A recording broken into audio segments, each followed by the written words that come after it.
What up, nerds? Welcome back. My name is Leslie, and today on the Nerdy Narrative, I'm going to be talking about my experience reading an upcoming new release from Crooked Lake Books. It'll be out September 10th. It's called Sleep Tight by J.H. Markert. As is almost always the case when I'm on NetGalley, what initially drew my attention to this book is the cover. We all know what a sucker I am when it comes to reading haunted house books, but after reading the book description, it turned out to be something even better. In Sleep Tight, the sole survivor of a notorious serial killer, Father Silence may be the only one with the key to stopping a new wave of murders. After being apprehended, Father Silence sat on death row for almost 2 decades before finally being put to death via the electric chair. The morning following the execution, one of the detectives responsible for the capture of Father Silence is found dead. A new serial killer, who calls himself the Outcast, claims credit. The detective who lost his life, his daughter Tess, followed in her father's footsteps and is now a detective herself. It's not bad enough that she is dealing with the murder of her father.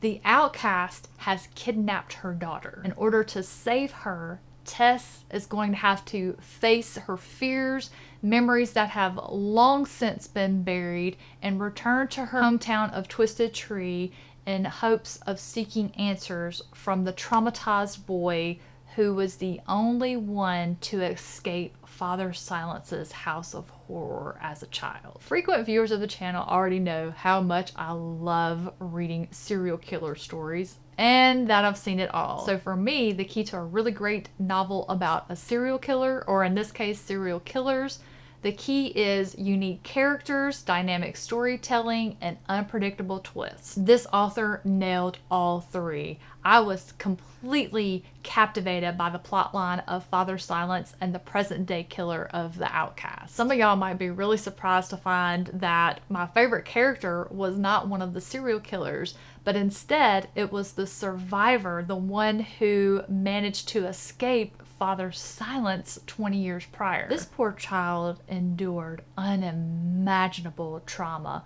both before and after his kidnapping, leaving his mental health completely shattered. And for any of you who are immediately thinking, I can't read this because I don't like reading about bad stuff happening to kids, it is almost all off page. There is just enough information given to you for your imagination to fill in the gaps of what happened to this child. By far and away the most compelling character of the novel, and the one that I found the most engaging to read. My brain is going, hey, remember this, remember this, remember this, and just, oh my goodness, this author, okay, I'm not going to say that. I'm not going to say it. It would be a spoiler. It's so difficult. If you read this book, please message me in the description box. All of the social media platforms I'm on are listed. Pick your favorite one. Message me. I would love to discuss this book with someone because I have theories. As with most crime thrillers, law enforcement characters in this novel follow the typical procedures. As a rule, I typically don't pay much attention to any type of officer or detective in these type of books other than the main character, if that's who the main character is, of course. But the author knew what he was doing. He was sneaky. He gave me just enough personal information about some of these characters that have me emotionally invested in their well-being. I was constantly kept on the edge. My heart was just pounding, wanting to know what was going to happen, and I just could not put this book down. This book had me from the first chapter, the prologue. Wow, it just really started off on the right foot for a crime thriller. Certain elements were written in a way that really enticed my imagination to start working and imagining things, and I will say my imagination followed a more predictable route for this genre, and I was left so surprised. And let me just say, that was not overdone. There's not a whole lot of stuff that can be taken one way or the other, so if you're someone who gets annoyed by that, it's done just the right amount to make this a really enjoyable experience. This author has a writing style that is right up my alley. Just cultivating suspense, but has all of these subtle hints that there's something that's just not quite right and makes you uneasy because you can't figure it out. He was able to write these really vivid moments of emotion that evoke a personal response in you. So if you're a mother, or if you have someone that is your best friend for years, like, you're gonna feel some kind of way when they hurt, you hurt. And I have an example, and I must preface this by saying I took this from the ARC, the Advanced Reader's Copy. That means when I read it, it was still in editing.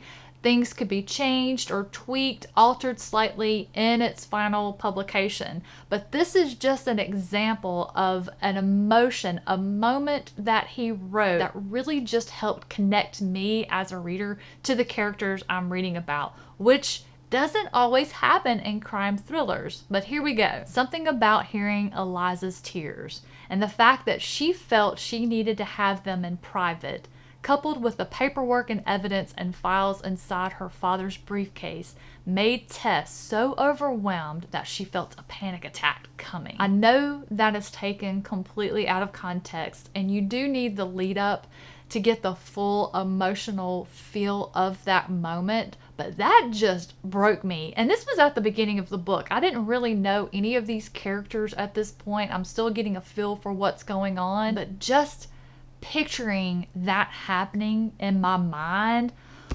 I mean, even now, it just hits some kind of way. Something else I really enjoyed about this book is it has short chapters, and I fully believe the short chapters were intentional, and J.H. Markert used them to their full advantage for this story. There were sporadic chapters that would be reports or interviews taken from the past when Tess's father is investigating and trying to locate, capture, and after the arrest of the serial killer that became known as Father Silence. The timing and placement of these chapters created this tension that just continued to mount as you're reading, building more momentum and suspense as you go, just making it impossible to put down. At least that's how it was for me. So that's my experience reading Sleep Tight by J.H. Markert. I gave this one a 4-star rating on Goodreads. I have already picked out my next 2 books I'm going to read by this author, The Nightmare Man and Mr. Lullaby. A fun fact for any of you who have read one of those 2 books, in the acknowledgments of Sleep Tight, the author mentioned that he is working on a sequel to both of those books, and that it might just be one book that combines both of those worlds. I'm going to be keeping my eye out for that. I'll let y'all know, of course, as soon as I hear anything more. And of course, you'll be seeing reviews of those 2 books going up on the channel in the future. So if you're not subscribed, now's a really great time to hit that button. And while you're down there, hit the like button. Let me know that you enjoyed today's review. That's going to do it for me today. That is just me rambling on about a book that I loved, and I think you might would too, especially if you enjoy crime or psychological thriller books. Thank you all so much for watching. Have a wonderful rest of your day, and I'll catch you in the next one.